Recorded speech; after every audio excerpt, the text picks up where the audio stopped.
All right, welcome. Today we have a guest, Marielle. My friend Marielle here is, we are new friends. We have just met through an alcohol-free certification group, a group of amazing entrepreneurs who want to bring the alcohol-free message into the world. So I'm super excited today because Marielle is joining me, I think from North Carolina. Is that right, Marielle?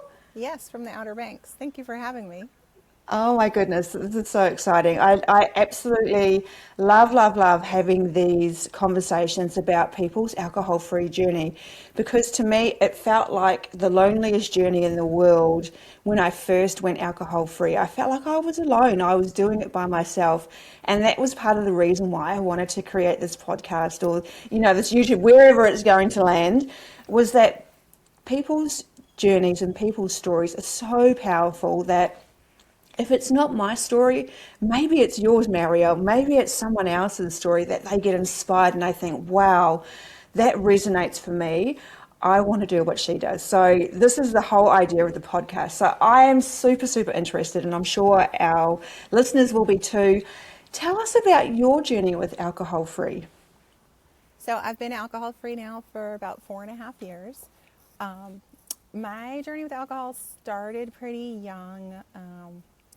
I grew up with, parents drinking and having parties and this, but I started drinking young, but it just didn't feel right. It took me till my 40s to get rid of it, but it was a long time coming. Yeah, don't worry. What I I'd was say is, 45. I was 45, Mario, so I get it. yeah, yeah, and it was amazing because once I truly felt ready, the transformation just happened, with work, but really fast, and it was incredible for me to see that. But definitely my, teens and 20s, I grew up outside New York City. There was a lot of drinking, and then you kind of calm down to more moderate, and especially with having kids and work, it was really in that gray area. It was really more moderate, and so when I quit, a lot of people didn't even realize for a long time because people didn't realize, but we were just having a couple glasses of wine at night at home after a stressful day. And it took up so much mental energy. It was so much energy just to moderate and make sure that I wasn't drinking too much and thinking about it. Was I drinking too much? Is this the problem? All that. So when I was getting ready to turn 40, I started thinking more about it and listened to some podcasts, Carolina, Wendy McCallum, a couple podcasts, This Naked Mind, and started hearing people's stories that were you don't have to be needing to go to AA. It was all these stories of people that were kind of in the middle. And I was like, wow, okay, I could make a big change. And then read some books and really just get motivated from there just to get rid of alcohol. Oh, that's amazing. And in our certification group, she talks about what's your bigger why. And whilst we don't have to go deep into that, Marielle, is did you have a bigger why? Not just about waking up and the mental gymnastics. Was there another reason potentially behind you deciding that you no longer wanted to drink? I had a lot of whys. I remember when I first started just having an ongoing list and I kept thinking of things. My biggest is definitely my kids. My kids are about to be 7, 12, and 13. And so for the older two especially, I just started thinking about how I grew up and how it was just the norm for everyone to drink if you were bored, happy, sad, anything. And I was like, I just want them to see that there's a different way out there. And so that really became my biggest why. And it still is. I love that just absolutely love that they're growing up, and especially going into these teenage years, of knowing that there's another option. 100%. My daughter is 22. My youngest daughter is 22, and she's a little bit the same. She's on that kind of sits on the fence, can drink, doesn't always love it, chooses to go to events alcohol free, and I love that she has created that choice for herself that, oh, I don't have to drink at every event or every concert. So I get that wanting our children to be safe and healthy. Yeah. I want that. I want that for my daughter and everyone else's daughters and the daughters after our daughters. And I think it's interesting because the generational pull to drink is changing. There is a whole new Absolutely. generation that are coming through with way more sober curiosity. There's super sober curious pubs that you can go to now. There's a more of a movement. So I love that Yeah. that our kids have choice. It feels like there's choice. I mean, there was most likely well, 100% there was choice when we were growing up, but it wasn't the number one choice. It didn't land in Yeah. straight away. Absolutely. It's great to see these younger generations not drinking, purposely choosing to go alcohol free. When my husband and I first went alcohol free, because he actually decided to about 2 weeks after me. Um, and when we did, one of our babysitters also had been alcohol free for, I think it was a year at that point. But it was so inspiring for us to see somebody in their 20s who was like going out in the Outer Banks and, in a different era that we were in, but still being alcohol free and like living a great life. So it's very Yeah. inspiring to see. 100%. I look at, when you see memes on Facebook or on Instagram or something like that, and I think about, some of the memes that you saw back in the 60s, and there's women standing at the kitchen bench with a cigarette looking really cool and a glass of wine. The marketing companies really glamorized what it was like. And in my head, I certainly know that's what it felt like for me. Like I felt like I was cool or sophisticated when I was drinking Yeah, in my teens. absolutely. I know that was crazy that the marketing was like that for cigarettes as well. That was another big Um, why for me too, being in medicine. And I counsel a lot of my patients on lifestyle modifications and integrative medicine, and that just it didn't align. Like still drinking, coming home if I have a stressful day and coming home and having some wine, just didn't align with like the wellness and health counseling that I was doing all day. And yeah, so once I did, fascinating. that kind of why came about later. But once I did go alcohol free, I was like, oh, I just feel so much more aligned with my values, and just so much more integrity in what I was doing. Yeah, and do you find with now being alcohol free with your clients so you're a nurse practitioner, is that right? Hmm. Yeah. Um, does that how do you coach them through that? Or yeah, tell me about that. I do if it's something that they're interested in. So Mm, I mostly practice integrative and lifestyle medicine. So a lot of times that's coaching clients around lifestyle habits that interfere with their health or with any health conditions.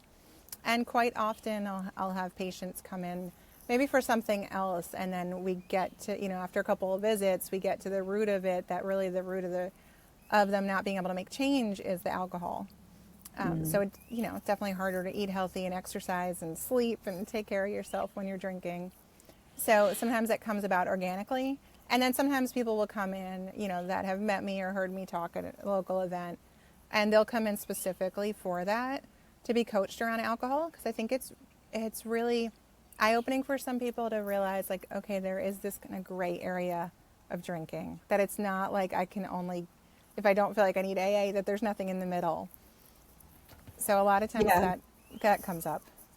AA never resonated for me either, and I think it was probably more stubbornness than anything. I just didn't want to be labelled as an alcoholic, so I didn't want to go to AA.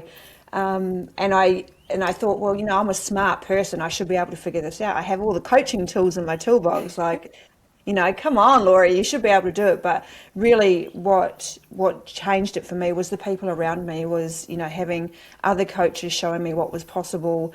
Really diving into belief systems that I'd had since a child, and the reasons why I was drinking, like who I was trying to be Yeah. as a person that drank. So I think that's fascinating.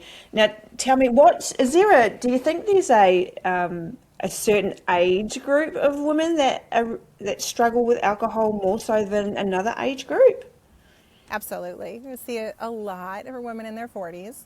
Mm, From a medical perspective, we know for women like 35 and up, your progesterone's declining slowly, and progesterone's your calming hormone. So the alcohol industry is pretty smart, and they've kind of tapped into that as women have maybe young kids at home, they might be taking care of aging parents, they're working, their calming hormone is going down, they might be going into perimenopause and feeling all sorts of other symptoms.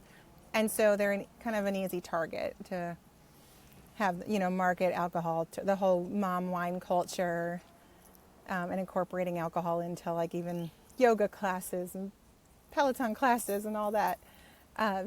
Yeah, so I think that's definitely a time where we see women start drinking more. And then with my clients, I also sometimes see it later on, like maybe they're in their 60s or 70s and their life's changing and, kids are out of the house or things have changed or they're, maybe lost a spouse. And it's like kind of filling this, they use it to fill a void or loneliness or grieving the life they had before instead of, just adapting to where they're at and putting in some other habits. And I think it's fascinating when, as a coach, when we're coaching people, we're not just coaching them on, being alcohol free. It's everything else that surrounds the decisions to drink. It's not actually the drinking that is really the problem.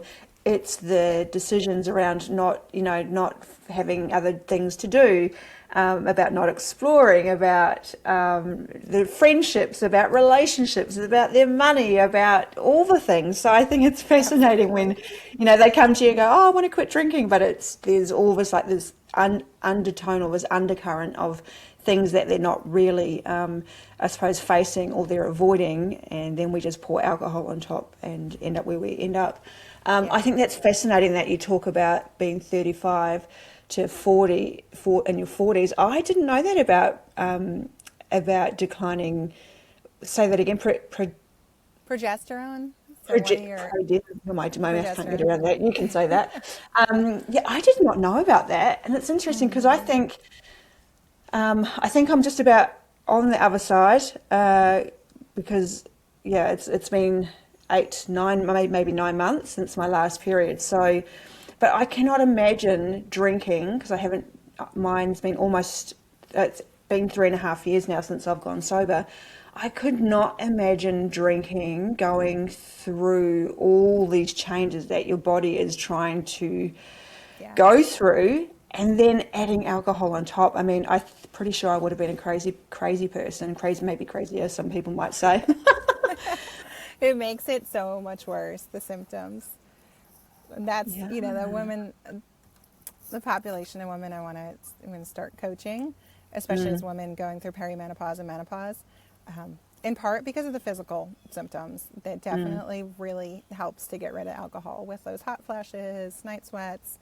And then the other thing that I find so interesting is there's changes going on in your brain during this period that kind of helps get rid of a little bit of that people-pleasing part that especially women have been so culturally ingrained to have, and that starts changing during menopause. And so it's this perfect time to like get rid of alcohol, get really clear on what you want in life, and like let that rebellious side come out and just figure out what you want to do.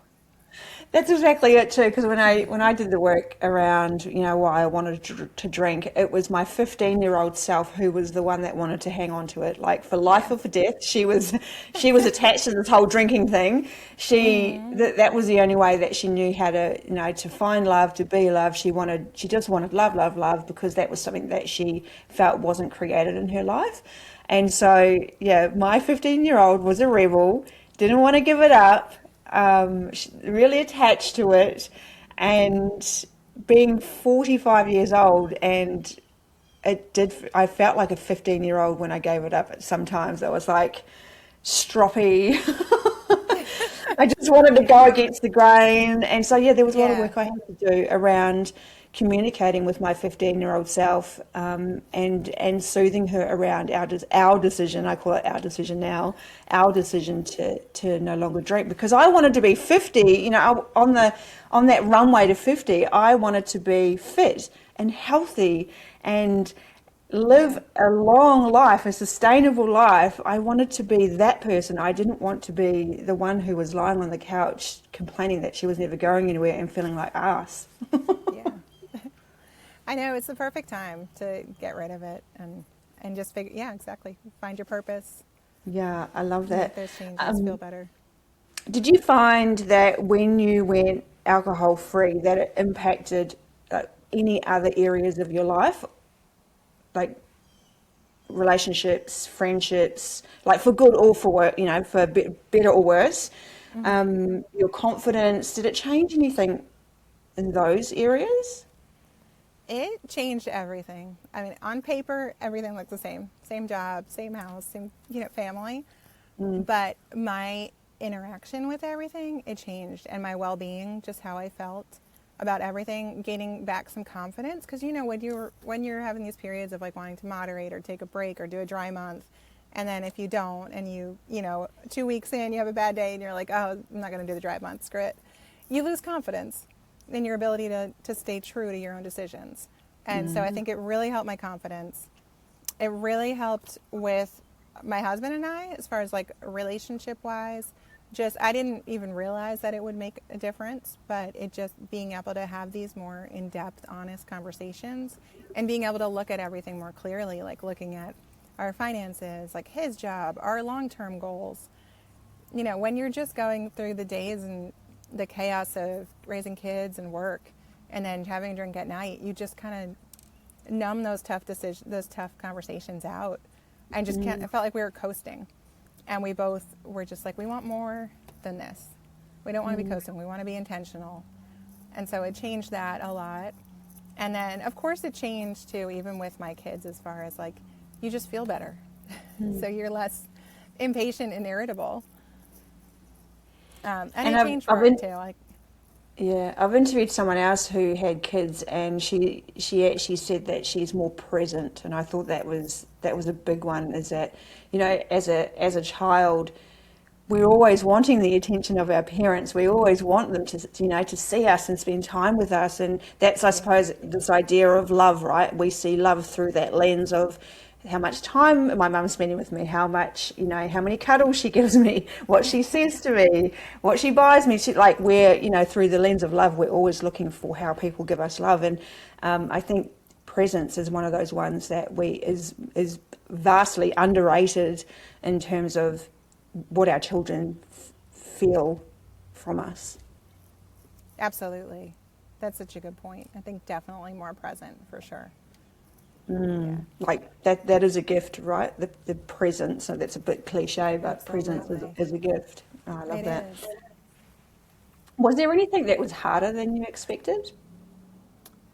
I think the hardest part was a couple friendships that they were really uncomfortable with me not drinking or us not drinking. That kind of surprised me.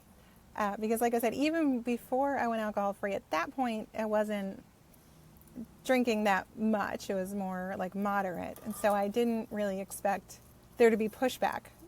And I didn't get much, but, a few friends I did. So that surprised me. And are those friendships still intact now? Not really. I mean, they're friendly, but not a deeper level. And it is, sometimes you just, in those moments, you do realize, like, okay, wait, our friendship was really built around having some drinks. And we weren't really having these deeper conversations without the alcohol. So it was eye-opening to see that. Yeah, I noticed that I think alcohol actually helped me tolerate those relationships. That's a good way of putting it, too. I think that was a challenge at the beginning. I think it was helping me tolerate some things in my job that weren't healthy, unhealthy dynamics that were going on in our clinic. So drinking made me kind of tolerate that. I just come home and complain to my husband, and so when I got rid of it, it was hard because I had to look realistically at, do I want to make a change? What do I want to do? But in the long run, it was great. It helped me be more clear, and things worked out perfectly. Absolutely. The golden thread that through all of these podcasts has been around doing the uncomfortable thing, sitting in the discomfort of making the decision, knowing that on the other side of it, once we actually break through, or we get, we call it the river of misery in coaching, is once we swim through the river of misery and we get to the other side, the island that we actually want to be on, that is when we look back and go, oh, that's why I did it. Like, we all have to go through discomfort. Even just learning how to drive, we don't know how to drive until we get in the car and poke a few gears and bunny hop around and look like an idiot and and pass out, fail our first driving test. It's the same process. And I think just what happens is somewhere along the line, these our high achieving mindset is we have to be good at it first off, otherwise we're a failure. But the reality is, if we are just learn how to be beginners again, like this is a new skill that we have to learn, is being alcohol free without, going to networking events without having to hold a glass in your hand, having to converse with people without alcohol. It is a new skill set that we are just developing out. And I think that beginner's mindset is so, so important. Yeah. Absolutely. It's a completely new pathway that you're taking.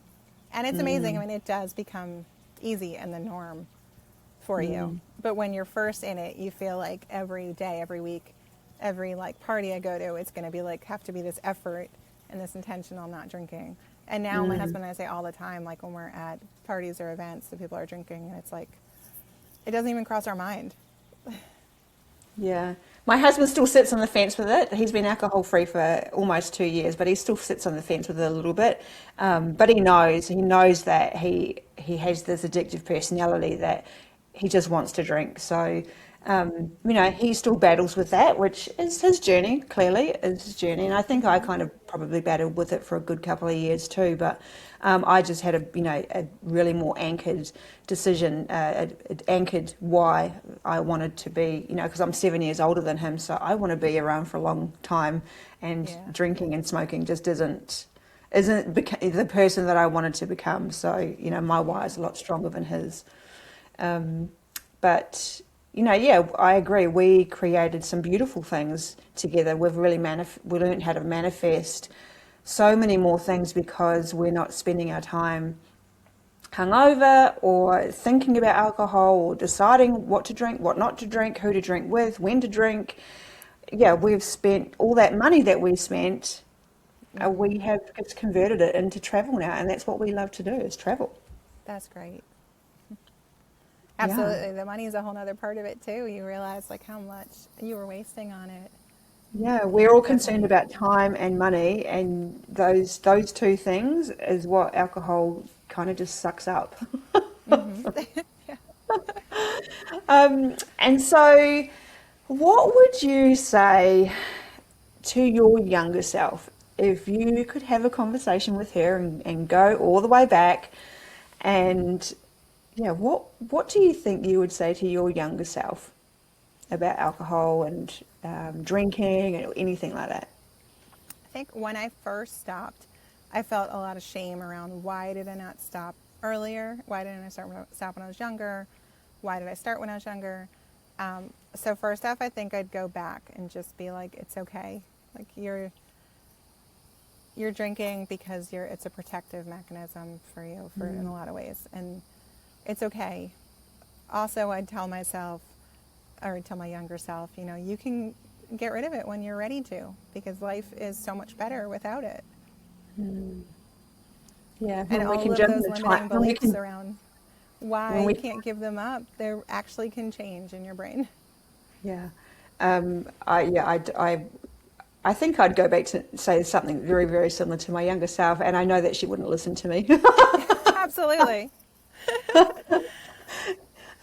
She was Absolutely. she was just stubborn and so determined, and I think all I could say to her, right, is I love you. I love you no matter what. Yeah. Yeah, I think that would change everything. Maybe not that you need like give it, do it, stop it. Yeah, I Um, don't think my younger self would have listened, but yeah, maybe when she got to her 20s, maybe, but yeah. again, I But think even when it's you're in just. it, it's so hard to realize that it won't Mm, be.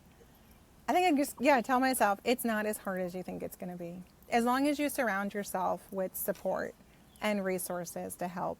And I worked with a coach around burnout, and part of that was alcohol. And so that really helped. And it held me accountable, and it was somebody to coach me through these limiting beliefs and these subconscious beliefs that I didn't even know I was holding around alcohol. So I think ooh, that is so beneficial. Like it's not as hard as I think we sometimes build it up to be, as long as you have the right support and you're ready and you're willing, like you said, to sit in the discomfort, to do the work. yeah. Yeah. It can be so Would much you better. be would you be open to sharing what maybe one or two of your beliefs were that you worked with your coach on? Sure. I think a big one for me was I was a really quiet, shy kid. And when I started drinking, and I think middle school, is when I started being able to, you know, be more social and go to parties. And so that was a big belief I had. Like, okay, if I don't drink, I'm not going to be able to socialize. And I'm more introverted. So I definitely had that belief and that fear. And it was amazing once I got rid of it. You know, in the first few times we went out, we had like non-alcoholic beers, Athletic Brewing Company, so nobody even knew that it wasn't a real beer. And I was, after it, I kind of reflected on, you know, the first night that we went out to party, and I was like, oh wow, I can still have conversations. It's okay. And I really, you know, working with the coach too, I realized I do talk to patients all day long and talk to colleagues all day long. But just in my Right. mind, it was like, oh, but if I'm at a social event, that's when I need it. It's different. I know your brain just Yeah. thinks it's different. It's two different things. I remember having something similar in terms of relationships. So I've always been an account manager, a sales relationship manager, been really, really solid at building relationships, like, you know, top performer in sales, all those things.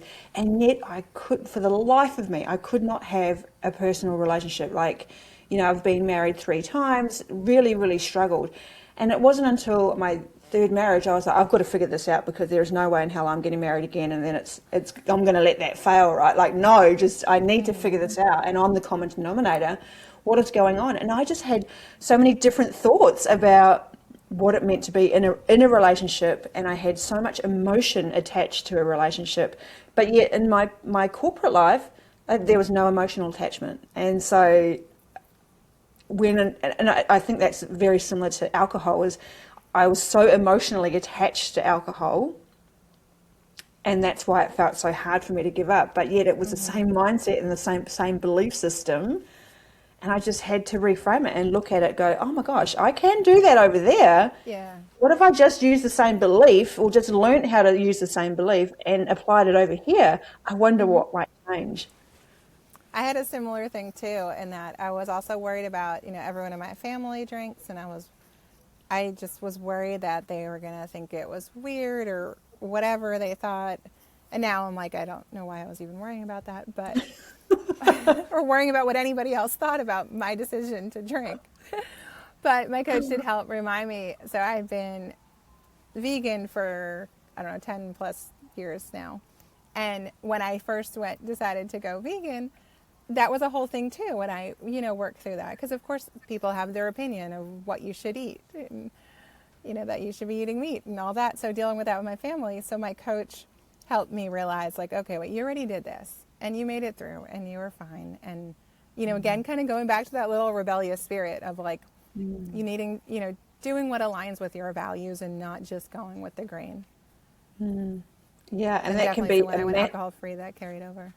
that can be a massive thing. I always kind of liken it to feeling like the Lion King. You know, when you watch the Lion King and Mufasa, or you know, one of whoever gets pushed out into the exiled lands, it's like that. No one wants to be rejected or humiliated or pushed out, and that's where our brain is trying to kick into survival mode and saying, well, don't do that because we need to be part of the group. It's good for our safety in numbers if we are in a group. And it's fascinating when we can unravel what our survival instinct is telling us to do is to drink, because it helps us to belong and to fit in, and we, you know, to make sure that we don't get humiliated or rejected, and to actually counterintuitively, we have to go against that and go, no, no, no, I am actually safe. It's okay to be alcohol free. My family's not going to, pin me to a stake or anything like that. So I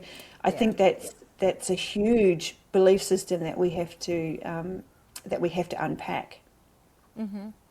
Absolutely.